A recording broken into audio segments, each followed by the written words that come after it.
Hello friends, welcome back. आपके अपने channel doctor मम्मा में आपका स्वागत है।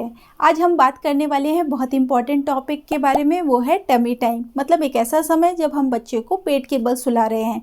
ये बहुत छोटा सा प्रोसीजर है, लेकिन इसके बहुत बड़े बड़े बेनिफिट है। दिन भर बच्चा एक ही पोजीशन पे सोया रहता है पीठ के बल।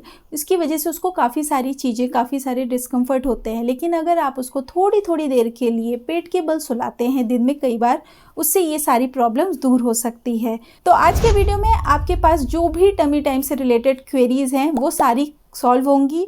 तो ये वीडियो को लास्ट तक ज़रूर देखें। अगर चैनल पे नए हैं तो चैनल को सब्सक्राइब जरूर करिएगा। तो आइए सबसे पहले जानते हैं टमी टाइम के बेनिफिट्स क्या क्या हैं। टमी टाइम्स के बेनिफिट्स अगर हम बात करें तो सबसे पहले बच्चे की जो नेक की, शोल्डर की, बैक की और चेस्ट की मसल्स होती है वो स्ट्रॉन्ग होती है।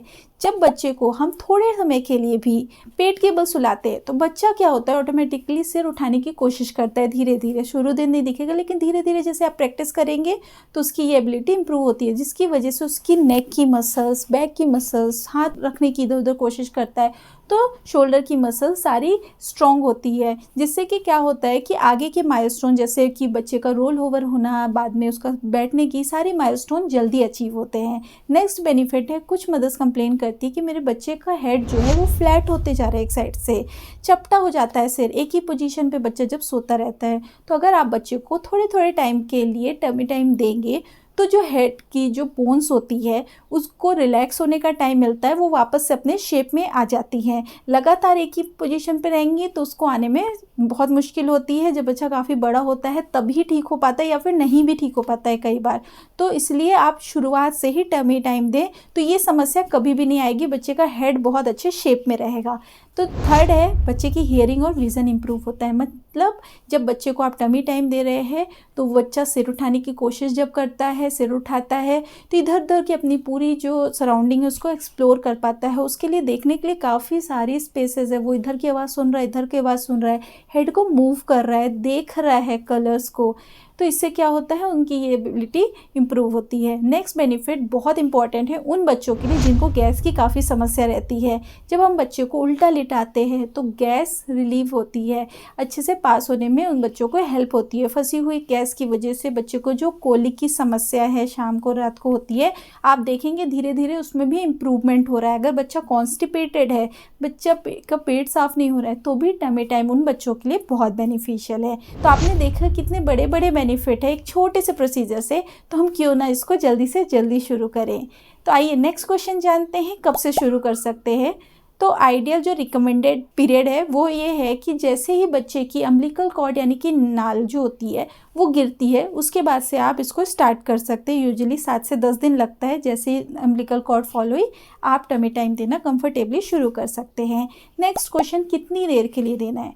तो जब आप स्टार्ट कर रहे हैं तो बहुत कम टाइम के लिए, 30 to 45 सेकेंड के लिए ही टमी टाइम दें। धीरे धीरे उसको इंक्रीज करके 1 से 2 मिनट कर सकते हैं, दिन में 4 से 5 बार। जैसे बच्चा 2 से 3 महीने तक का होता है तो आप इसको एक्सटेंड करके 15 से 20 मिनट तक भी दे सकते हैं, दिन में 4 से 5 बार। उसके बाद जब बच्चा 5 से 6 महीने का है तो आप आधे घंटे से लेकर 45 मिनट तक का भी टमी टाइम दे सकते हैं। जब तक बच्चा कंफर्टेबल है, हमको उतनी देर के लिए ही देना है। ऐसा नहीं कि अगर उसमें मैंने बोला 3 महीने का बच्चा हमको 15 मिनट देना है, 30 मिनट देना है, आप उतना ही घड़ी देख के, जब तक बच्चा कंफर्टेबल है आप दे सकते हैं। धीरे धीरे बच्चा जैसे कंफर्टेबल होता है वो ऑलरेडी ज़्यादा टाइम के लिए टमी टाइम में रहना पसंद करने लगेगा। उससे क्या होगा, धीरे धीरे बच्चा उस पोजीशन के लिए अडैप्ट होगा। उसके बाद आपको कुछ प्रिकॉशंस रखने हैं टमी टाइम के लिए, वो जानते हैं। सबसे पहला प्रिकॉशन, बच्चा जब अलर्ट हो, जाग रहा हो, तभी टमी टाइम देना है। जब भी आपको ऐसा लग रहा है बच्चा सोने वाला है तो आपको तुरंत ही टमी टाइम से वापस उसको फ्लैट में रखना है। क्या हो सकता है, नाक और मुंह दब सकता है अगर बच्चा सो गया तो। ऑलवेज सुपरविज़न में ही रखना है जब बच्चे को आप टमी टाइम दे रहे हैं। बिल्कुल भी उसको एक पल के लिए भी छोड़ के नहीं जाना है, बहुत छोटा बच्चा है, सफोकेट हो सकता है। थर्ड है, आपको हमेशा लो फ्लैट सरफेस, मतलब आइडियल है कि आप उसको ज़मीन में एक दरी गद्दा बिछा लीजिए, लेकिन ज़मीन में ही टमी टाइम दीजिए। जैसे बच्चा बड़ा होने लगेगा, उसके थोड़ा सा भी एक्टिव होगा, गिरने की प्रोबेबिलिटी है, हेड इंजरी हो सकती है। तो कभी भी सोफे में या बेड में टमी टाइम नहीं दें जैसे बच्चा थोड़ा सा बड़ा हो रहा है। नेक्स्ट प्रिकॉशन है, आपको हमेशा फीड करने के 30 to 60 मिनट के बाद ही, अगर आपने फीड कराया, बच्चे को अच्छे से बर्प कर लिया है, आधे पौन घंटे वेट करें, उसके बाद ही टमी टाइम दें। नहीं तो होगा क्या, बच्चे ने फीड किए, सारा दूध बाहर आ जाएगा, फिर आपको लगेगा ये तो बहुत ही बेकार तरीका है। अब जानते हैं इसको हमको शुरू कैसे करना है। शुरुआत में आप क्या कर सकते हैं, कोई भी बच्चे की मदर या फादर, कोई भी फैमिली मेम्बर लेट के अपने ऊपर बच्चे को अपनी टमी के ऊपर उसको लेटाइए। धीरे धीरे उसकी आदत बनेगी। जब आप सरफेस पे लेटा रहे हैं तो आप क्या कर सकते हैं, एक टॉवेल को रोल करके उसके चेस्ट के नीचे रख सकते हैं, जिससे कि उसको थोड़ा सा ये पोजीशन कंफर्टेबल हो जाएगा।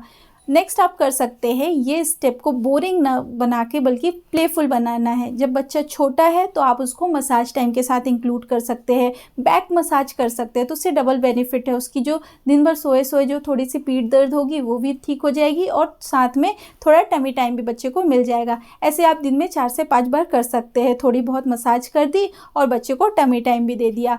नेक्स्ट आप जब जैसे बच्चा 2-3 महीने का हो रहा है, उसके साथ गेम्स खेल सकते हैं। बहुत सारे ऐसे गेम्स अवेलेबल है जो कि साउंड भी है, उसमें बहुत सारे कलर्स भी रहते हैं। तो वो जब मूव करते हैं तो बच्चा उनको फॉलो करने की कोशिश करता है। ये बच्चा जनरली 3 महीने के बाद थोड़ा सा बच्चे का जब हेड कंट्रोल आ जाता है तो वो इस एक्टिविटी को बहुत इंजॉय करता है। उसके पहले आप ये कर सकते हैं, आप भी अपनी टमी पे उसके सामने लेट जाइए, उससे बातें करें, उसके साथ खेलें आप, तो उसको ये टाइम प्लेफुल लगेगा, बोरिंग नहीं लगेगा। नेक्स्ट एक्टिविटी आप ये कर सकते हैं, घर के 2 फैमिली मेंबर अलग अलग साइड पे लेट जाए, एक इधर से बात करे, थोड़ी देर में एक इधर से बात करे, तो बच्चा हेड मूव करने की कोशिश करेगा। उससे नेक और शोल्डर की मसल्स की स्ट्रॉन्ग होंगी, साथ में हियरिंग और विजन भी इम्प्रूव होगा। तो सिंपल उसको बस लिटा के उसको टमी टाइम देना है, ऐसी सज़ा नहीं देनी है, उसके साथ इन्वॉल्व होकर उसको आपको खिलाना है। तो ये एक्टिविटी को वो इन्जॉय करे और ड्यूरेशन थोड़ा बढ़ सकेगा, और आप फ्रीक्वेंटली दिन में कई बार टमी टाइम दे सकते हैं। फिर तो आपने देखा, एक छोटी सी एक्टिविटी है लेकिन उसके कितने बड़े बड़े बेनिफिट है। ईजिली हम बच्चे को टमी टाइम दे सकते हैं, कोई भी प्रॉब्लम नहीं होगी। जो पेरेंट्स कंप्लेन करते थे ना कि बच्चा बहुत रोता है, दूध निकाल देता है, वो समस्या भी दूर हो सकती है। अगर हम सही तरीके से टमी टाइम बच्चे को देंगे तो मैक्सिमम बेनिफिट उससे गेन कर पाएंगे। तो आई होप आज का वीडियो आपको इन्फॉर्मेटिव लगा हो, पसंद आया हो। अगर आप पहली बार मेरे चैनल पे आए हैं तो वीडियो को लाइक करिएगा और चैनल को सब्सक्राइब किए बिना नहीं जाइएगा। अपने ज़्यादा से ज़्यादा फैमिली और फ्रेंड्स के साथ ये वीडियो शेयर करें ताकि उनको भी इसका फ़ायदा मिल सके। Thank you so much.